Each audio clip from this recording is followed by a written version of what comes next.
Equipped with a powerful US-made radar under its belly, this light aircraft is flying over Taiwan's east coast. The radar tracks Chinese warships, collecting data its operator is keen to provide to Taipei's military.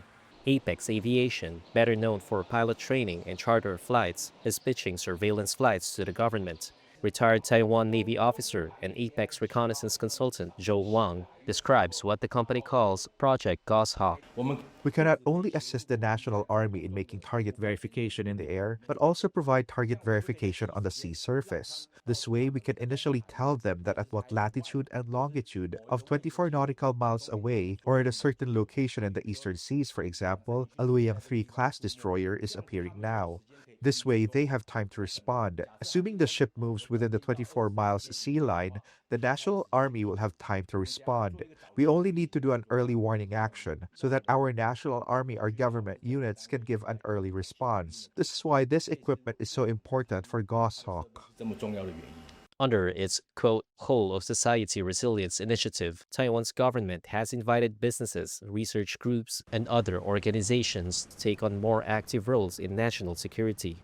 That includes backing up communications and logistics, shoring up cyber defenses, and potentially contributing to surveillance and intelligence gathering. While common in countries such as the United States, this joint military-civilian approach is new for Taiwan. In light of daily Chinese incursions into its skies and waters, Taipei has said it aims to boost defense spending to 5% of GDP by 2030 and will introduce a 40 billion supplementary budget to fund arms purchases. Apex is seeking a role in that buildup.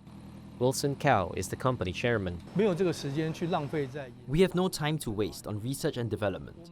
Our own integration of different sensor systems is already research and development. If I still go around trying to incorporate some unproven sensors, wouldn't it be like playing a prank on myself? Also, because we continue to pay attention to the situation in the Taiwan Strait, and all these military exercises are becoming more and more frequent, and the distance is getting closer and closer. Won't there be a sense of urgency? That's why we feel that if we don't jump in now, we may not even have this opportunity in the future.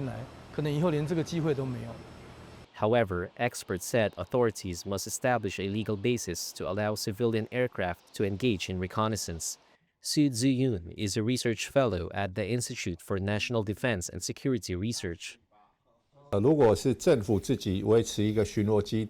If the government maintains a patrol fleet and cooperates with the private sector, this is a different cost consideration.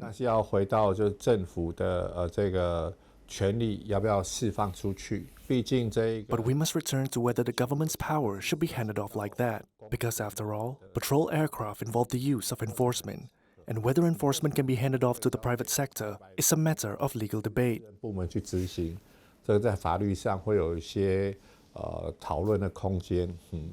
Taiwan's defense ministry told Reuters that it is able to effectively monitor Chinese activities and currently has no plans for cooperation with civilian operators. But it said it was open to new ideas.